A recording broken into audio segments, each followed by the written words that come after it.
Today we're just going to be talking a little bit about what we're feeling and thinking, and if we're going to act on those feelings or if we are just going to kind of maybe ignore those feelings sometimes to get to where we want to go. Yet I'm still playing with my iPad here, but a lot of the time we are so busy or we have all these feelings and things that we're thinking, and we don't necessarily stay committed to our goals, our attitude. Like if we have this idea in the morning, like if the night before you decide, okay, tomorrow I'm going to get up and I'm going to work out and I'm going to do this or that. And then in the morning when that alarm clock goes off, where are you at that point? Are you gonna lay in bed, look at the clock and go, oh God, it's another day, or it's Monday? Because a lot of us have that mentality. We're tired, we're exhausted, we don't want to go to bed or to the job after being in bed all day, or in the nighttime. So do we lay there and feel sorry for ourselves? Do we get up? Do we allow those feelings to get in the way? It's amazing what that will do. We could look at all the things that we've got going on, and we could look at those feelings in the morning. I'm talking about what we feel, and if we're going to allow those feelings to dictate what we do, where we go, how we feel, and what action we take or not. And that's just it. A lot of the time we allow our feelings to get in the way instead of our commitment level taking over. If we've committed to ourselves that we're going to do X, Y, and Z in our business, and then we allow, oh God, my kids were just crazy this morning and I couldn't get out the door in time, and now I'm supposed to do this and I don't know how I'm going to do it and I really don't feel like it, so I think I'll just nix it, right? How many times have you guys done that? So today we're talking about commitment and feelings. And there's a lot of really good entrepreneurial books out there, but there's a lot of really good self-development books. And one of them is F and then an asterisk, CK. So yes, you guessed it, fuck feelings. Because sometimes we have to allow those feelings to you can feel it, we feel the feelings, but we do it anyway, right? We stay committed to our goal. Is it a health goal? Is it a fitness goal? Is it setting our mindset for the day? Is it doing some meal prep for the week so that come Wednesday, we still have healthy choices in our fridge? It's all of these things that we can do. And if you need help with staying committed to yourself, with staying committed to what it is that you're doing, to get on some sort of a track record in your wellness journey, please reach out to me. Put commitment in the comments. That's what we're really talking about today, is staying committed to ourselves. There are so many times, mornings are hard for a lot of people. If you're a morning person, put that in the comments. Or if you're a night owl, put that in the comment too. I am going to start a 6-week program. We will have modules that we're going to be focusing on. And for those of you that want to be in that program, you'll reach out to me. It goes for 6 weeks. We'll have it the same night every day of the week. It's going to be great. And we'll have that accountability with each other. We will have that accountability to ourselves.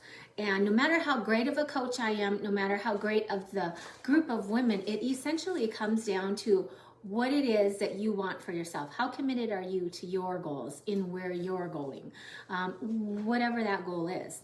So today, really talking about that, feeling the feelings, and that's okay. Those will come and go all throughout the day, but we have to push through some of those. We have to not ignore them, but acknowledge those feelings, know that they're there, and do whatever we're setting our mind out. And how do you do that? How do you not get overwhelmed? How do you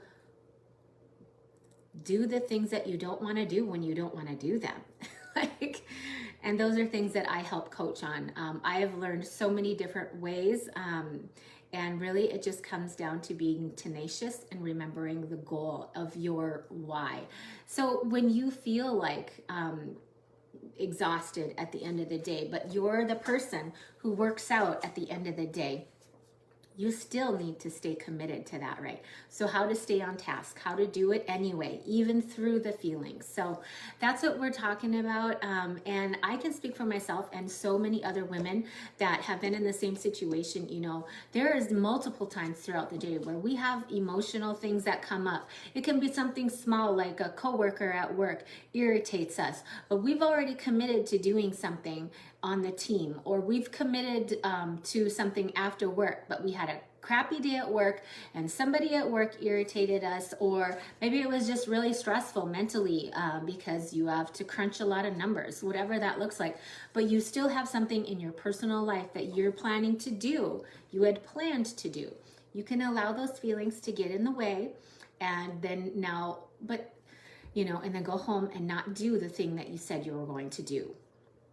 But I would ask you, when you do that, when you commit to yourself for something, and then you allow your feelings to get in the way for a while, or maybe to the point where you're continually not doing something, how does that make you feel? Does that bring joy and peace to your life and comfort and satisfaction, So if that's you, if you're not satisfied with where you're going, or, if you can, like for myself, there's times where I've been like, I really feel like I need to lose like 5 pounds or something.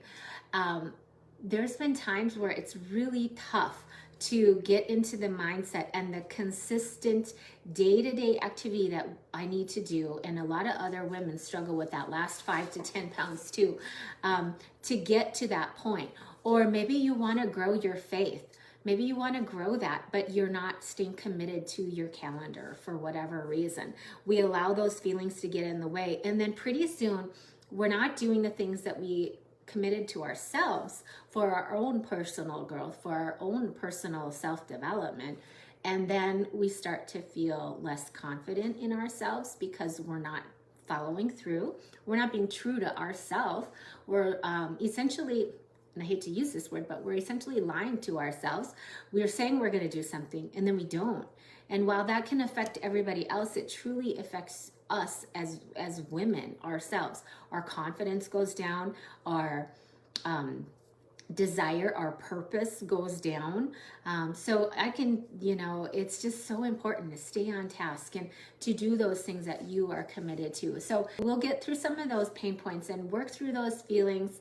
If you do need a counselor for specific feelings that you're continually, like if you've got some depression going on, please seek the help that you need.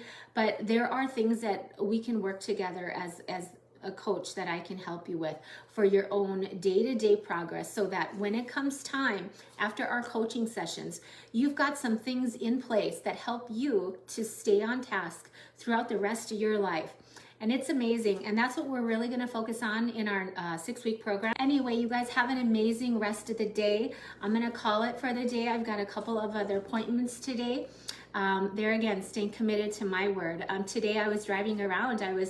And you can reach out to me and we'll talk about what that will look like, how that will work, and things like that. And then I will have a private group for the people that are committed and ready to take that action.